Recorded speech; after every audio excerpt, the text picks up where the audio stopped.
எனக்கு ஒரு பெருமை இருக்கிறது. அமைச்சர் பெருமக்களினுடைய அறைகளில் பொதுமக்கள் வருவதும் கோரிக்கை மனுக்கள் தருவதும் வழமை. ஆனால் மற்ற அமைச்சர் சகோதரர்களை விட அதிகமாக மக்களையும் நிர்வாகிகளையும் அரவணைத்து உங்களை பார்த்து கொண்டே இருப்பது எனக்கு இந்த தம்பிக்கு ஒரு பெருமை. ஏன்னா ஒரு பக்கம் நிறைய தீர்க்க முடியாத பிரச்சனைகள் இருக்கு என்பதற்கு இது ஒரு எடுத்துக்காட்டு.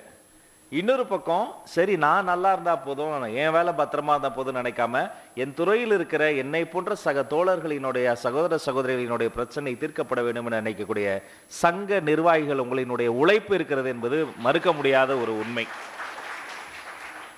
உலகத்தில் பேசி தீர்க்க முடியாத பிரச்சனை என்று எதுவும் இல்லை. இரு நாட்டு போர்கள் பேச்சுவார்த்தை தீர்த்து வைத்திருக்கின்றன. இரு பெரும் சமூகங்களினுடைய சோசியல் ஹார்மனியை குலைந்து வைக்கக்கூடிய ஒரு வன்முறை சம்பவம் இருதரப்பும் அமர்ந்து பேசி தீர்த்து வைக்கப்பட்டிருக்கின்றன. ஒரு மாநிலத்தில் ஓடக்கூடிய இரு நதிகள் இரு மாவட்ட பிரச்சனையில் இருந்து, இரு மாநிலங்கள் பகிர்ந்து கொள்ளக்கூடிய ஒரு ஜீவ நதி பிரச்சனையில் இருந்து, ஏன் ஆப்பிரிக்காவில் ஒரே நதியை பல நாடுகள் பகிர்கின்றன அந்த நாட்டு பிரச்சனை வரை பேசி தீர்த்து தான் தீர்வுகளை நோக்கி நகர்ந்திருக்கின்றன. அப்படி நாம் நல்லதை பேச போகிறோம், நன்றாக பேச போகிறோம், உள்ளதை பேச போகிறோம். சில பேர் சொல்ல தயங்குவார்கள், இது முடியாது, சொல்ல முடியாது. வானத்தில் இருந்து எத்தனை நட்சத்திரங்கள் எண்ணிவிட முடியும், வாழ்க்கையில் எண்ணற்ற பிரச்சனைகள் எண்ணிவிட முடியாது. அப்படிப்பட்ட அந்த சிக்கல்களை எல்லாம் களைந்து பிராக்டிக்கலி நடைமுறைக்கு எது சாத்தியமோ உள்ளதை உள்ளபடி உள்ளங்கை நெல்லிக்கனி போல வெளிப்படையாக பேசுவதும் வெளிப்படையாக நடப்பதும் இலக்கு. ஏனென்று சொன்னால் எங்களுக்கு இந்த வாய்ப்பை தந்திருக்கக்கூடிய ஒரு வெளிப்படையான ஆட்சி நிர்வாகத்தை, டிரான்ஸ்பரண்ட் கவர்னன்ஸை உறுதி செய்வதையே லட்சியமாக கொண்ட மாண்புமிகு தமிழ்நாடு முதல்வர் ஸ்ரீ ஜோசப் விஜய் அவர்கள் என்பதை நினைவுபடுத்துகிறேன்.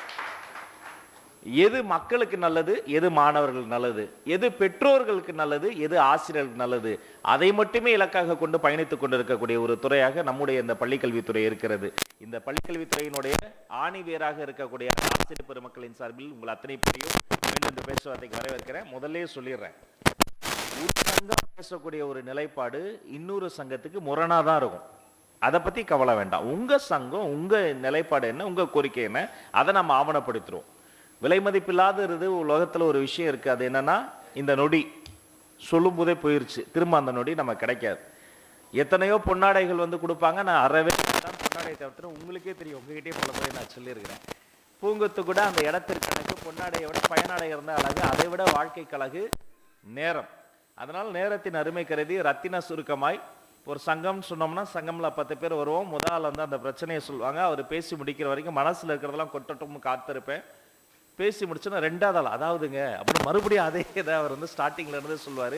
அப்போ அவ்வளவு பாதிக்கப்பட்டிருக்காங்க என்பதை நான் புரிந்து கொள்வேன். அத்தனையும் ஆவணப்படுத்தி எழுத்துப்பூர்வமாக தருகிற பொழுது அதை நாங்கள் டிஜிட்டல் பண்ண போகிறோம். டிஜிட்டைஸ்னா இப்போ ஒரு எடுத்துக்காட்டுக்கு ஒரு சில நாட்கள் நம்ம கிட்ட வந்து வர மனுக்களை வந்து நான் இப்படி இப்போ ஒரு சாஃப்ட்வேர் மூலமாக இப்படி நான் வந்து பிரித்து அதில் வந்து இப்படி அதுவே சாஃப்ட்வேரே பிரித்து கொடுக்கும்.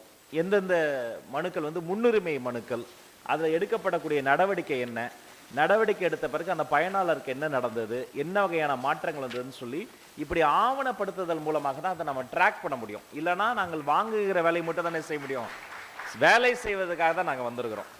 இது ஆவணப்படுத்தி அதில் என்ன இம்ப்ரூவ்மெண்ட் இருக்கு, போன வாரத்தை விட இந்த வாரம் உங்களுடைய வாழ்க்கையில் ஒரு சிறு முன்னேற்றம் வந்தால் அதை விட வேறு எதுவுமே இல்லைங்க. அதுக்காக தாங்க நான் சூரத்தனி இல்லாமல் இரவு பகல் பார்க்காம ஓடி வேலை செஞ்சுக்கிட்டே இருக்கிறேன், இனியும் செய்வேன்.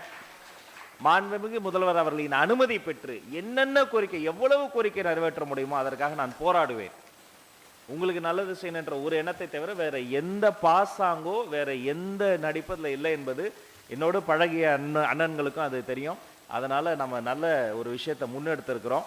இதை வந்து நம்ம தொடர்ந்து செய்வோம். மற்றவை நம்ம வந்து ஒரு விஷயமா பேசும்போது நம்ம வந்து தெரிந்து கொள்ளும். உங்கள் அத்தனை பேரையும் மீண்டும் அமைச்சராக மட்டுமல்ல, உங்கள் சகோதரனாக வருக வருகன்னு இரு கரம் கூப்பி வருக, வாங்க பேசலாம்.